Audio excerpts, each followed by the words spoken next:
nga xam ni moo lié Prodac ak Green. Oui. Est-ce que xool nga convention bi nga xam ni itam moo lié ministère des finances ak Locafrique. Oui. Est-ce que yooyu yëpp teg nga ci sa bët. yëpp gis naa ko avant ma koy gis naa commentaire bi ci IGF def yaa ngi dégg. gis naa ko de manière générale lu baax la. parce que ñëpp na xaaral dama lay expliquer xaaral rek. de manière générale. de manière générale parce que israéliens yi ñëpp xam nañ leen ci xam-xam ci xarala ci wàllu mbëy montage financière bi ki ko def ñu def ko ak Locafrique gis nañ ko ñëpp xam nañu ko ci wàllu góorgóorlu boo xam ne mu ngi koy def pour état Sénégal de manière générale laa la wax. maintenant nag IGF si boppam am na loo xam ne gis na ne waroon nañ ko mën a améliorer loolu ci internet la nekk loolu commentaire u IGF la man sama bopp am naa ci commentaire personnel. maa ngi koy déglu. voilà non maa ngi déglu commentaire personnel bi nga ci am. mais dama la ne commentaire loolu c'est un commentaire d'un fonctionnaire de l'État qui est sérieux. maa ngi lay déglu non dama lay wax dama la ne loolu commentaire u personnel u état la. bu sérieux bokkuma ak gars yu Sonko yi nga xam ne lu ñu xam ci état bi wax ko de li ma ci xam wax naa ko sama. mais waxuma mi ngi ci internet bi. dama lay wax non dama la ne waxuma lu nekk ci internet bi laa la wax commentaire u IGF moo nekk ci internet commentaire bi IGF def ci mbir mi laa la wax. moom moo nekk ci internet bi ku ko xool da nga ko gis nga laaj ma man sama commentaire personnel man la man j'aspire à être un homme d'État je suis un fonctionnaire de l'État su ma ci amee commentaire dinaa ko wax suma ministre su ma ci amee commentaire dinaa ko wax ministre des finances su ma ci amee commentaire le jour bu ma amee occasion wax ko président de la République dinaa ko wax. d'accord loolu kañ am naa ci droit. gisuloo par exemple nga ni ma gis nga convention bi nga xam ne moom moo lié. gis naa ko mais jaaxalu la ci choix bi nga xam ne moom lañ def ci Locafrique. ak Khadim Ba. déggoo ma li ma la xanaa la bëgg ma répété wu. non dama lay laaj. dama la ne. waaw. Locafrique xam nañ ko ci financer ay programme état. lu jiitu Prodac. bien sûr ñaareel bi. non lu jiitu Prodac. xaaral yan référence ak yan référence ñaareel bi. non mais ak yan référence. mais gis ngeen mais dégg ngeen Locafrique mu nekk SAR am fa ay action et cetera. yaa ngi dégg loolu ñëpp xam nañ ko. ak leneen lan non mais exemple boobu laa jox mënuma fi nekk di concentré wu ci Locafrique. ok yaa ngi dégg beneen bi mooy Green 2000. gis nañ ko référence demal internet nga def YouTube da nga ko gis xaaral contrat technique nga ma laaj. da ngay boole contrat convention. waaw mais yaa ma laaj taxaw ci convention bi doog a wax ci contrat bi. ah Papa Ngagne nag. waaw yaa ma laaj contrat technique ak contrat financier. pour leeral contrat technique mooy contrat bi état bi am ak Green 2000 contrat financier mooy contrat bi am ak Locafrique Locafrique pare naa si Green 2000 laa la wax nga ndax référence la ba bëgg dee parce que gis naa ko ci internet YouTube ñoom ñëpp ñu gis d'abord Israël li muy def ci wàllu mbéy. ensuite ñoom ci yeneen dëkk yi lañ fa def ba président gis leen ba andi leen ñuy liggéey. donc man na la loolu IGF def na ci commentaire. du ma si ñëwaat parce que nit ñi lire nañ ko. yaa ngi dégg nga laaj ma man sama avis personnel ci commentaire yooyu ma wax la li ma lay wax. du ma si commentaire fii ci télé su ma ci amee sama ministre su ma laajee naa ko wax ëllëg suñu fekkee ne on serait appelé à faire la même chose dinaa wax man en tant que fonctionnaire de l'État en tant que quelqu'un qui a une petite connaissance sur le financement. de l'État parce que man si loolu laa jàng je suis expert en finance publique dinaa mën a wax ne yaakaar naa nii moo gën loolu du fii laa koy waxee. mais nag naa ko wax suma kilifa avant ngay nekk aussi avant ngay nekk fonctionnaire wala ngay nekk leneen mais sénégalais nga doomu Sénégal nga est-ce que ci convention yi muy contrat financier bi ak contrat technique bi gisuloo ci dara loo xam ni dafay léser intérêt Sénégal.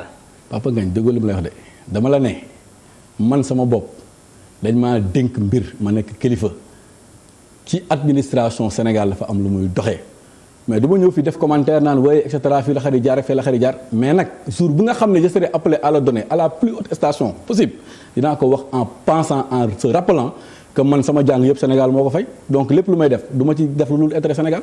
waaw mais su ma laajee sama avis mais nag toog télé di wax naan waaye li laa ci xamoon. su fekkoon ne man la ni laay demee wala ni laay demee. loolu et puis il faut nga comprendre benn affaire. non mais toog télé loolu lay jëriñ aussi. parce que jëluñu n'importe qui ne ko kaay nga toog ci télé bi dañu jël koo xam ne moom la ñu dénk Prodac pour mu wax ak Sénégalais yi. benn mbir boo xam ne. ok dama lay wax loolu le commentaire dafa libre. commentaire dafa libre ci wàllu financement structurant de l'État tey soo ñëwee na nga bëgg benn financement nga ne ndax man banque mondiale laay appuyé wu ndax FMI moo may wutal financement ndax damay dem Exim Banque Turquie ndax damay dem CBA wala damay dem SGBS 5 écoles la yoo xam ne ku ci nekk mën na si jox xalaatam waroo te ñoom ñëpp ku ci nekk intérêt Sénégal moo tax muy def.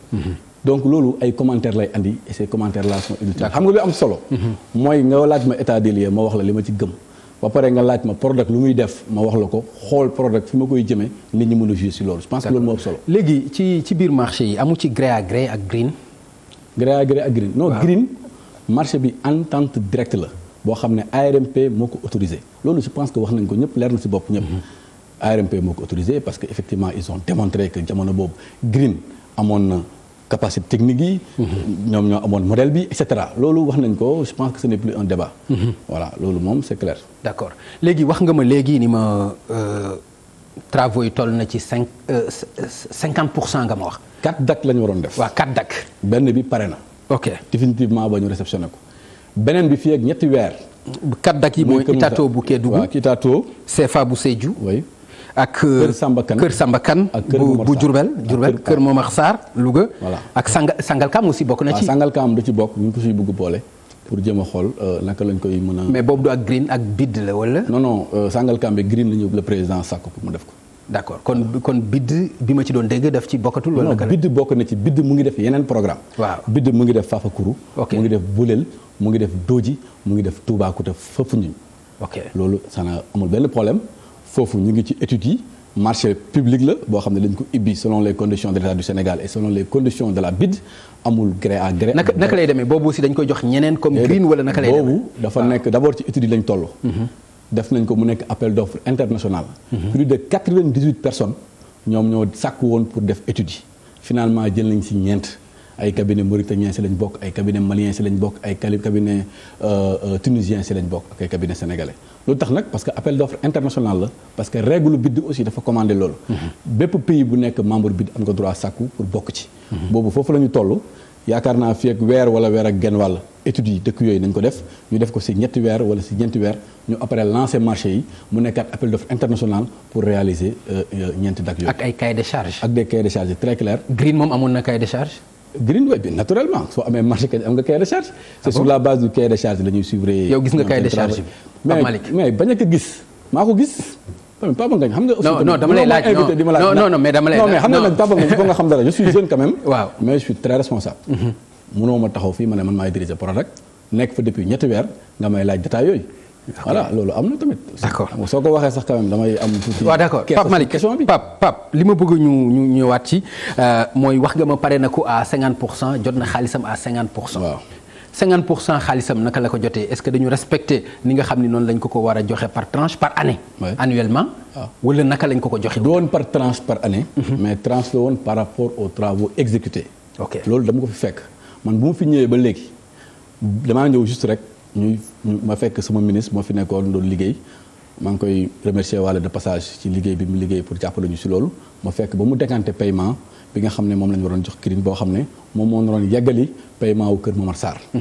donc tey Kër Momar Sarr israéliens yi ci boobu ñoo ko wax ci vacances citoyennes nekkul dañ leen ko sexal lem soo leen defee sa archive yi da ngeen ko gis ñoom ñoo def déclaration ne jot nañu suñu xaalis te bu soobee yàlla Kër Momar Sarr bi dina pare su ko defee après ñu attaqué Kër Samba Kane tëli ba nga xam ne moom moo waroon relier village ba ak DAC bi fu mu nekk 7 kilomètres la tëli ba pare na matériel yëpp yu ñu war a def foofu yàlla ak jàppale bu ñu fi ñëwee. tëli ba pare na waaw tëli bi pare na.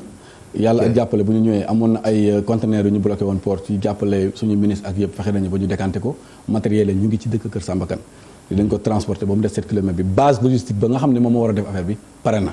donc dañuy jël matériel yi yóbbu ko ci base logistique bi incha allah yaakaar naa dina am benn paiement bu ñuy xaar bu bëriwul suñ ko fayee travaux yi commencé te du dakk loolu mooy relance bi ñu def loolu lañ fekk moo wax la nag ba léegi nag paiement yooyu ñuy wax 29 milliards ya mooy fay ba léegi loolu aussi c'est important ñu souligner ko amul dërëm te loolu maa ngi invité ñi doon wax ci affaire bi ñu enquête ci ce serait bien que demain ñu démentir ma ne ma Pape Malick yow de li ñuy fayee nii newul 29 milliards yi way mbuus waaye leneen la loolu moom je serais très content ñu àndal ma vidéo boobu def ma voir comme ni ko gars yi di waxee waaw mais te pay yëpp dina tegu ci yoon moom mooy liggéey bi da nga ni liggéey bi pare ñu fay est-ce que liggéey bi dina pare bureau de contrôle yi ko war a contrôler ko ñu certifier ko ñu doog a génne xaalis bi est-ce que noonu lay demee bureau de contrôle bi Sonet Afrique la tudd est-ce que noonu lay demee dama lay expliquer rek damay wax ay fait bureau de contrôle bi ay sénégalais ñoo fay liggéeyee pour Kër Momar Sarr ma jox la exemple Sonet Afrique ñoo fa nekk donc c'est des gens qui sont là dañuy xool ñu waxtaan ci d'accord ñu dem loolu moo am.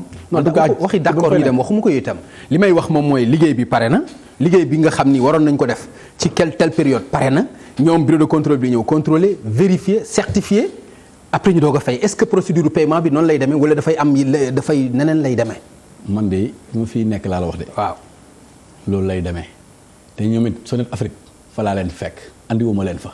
ñu ngi fa woon bu ñu leen di recruter yàgg na donc njott naa noonu la yàgg demee. te noonu lay demee en tout cas bu soobee yàlla. d'accord yéex nag am na ci xanaa ci.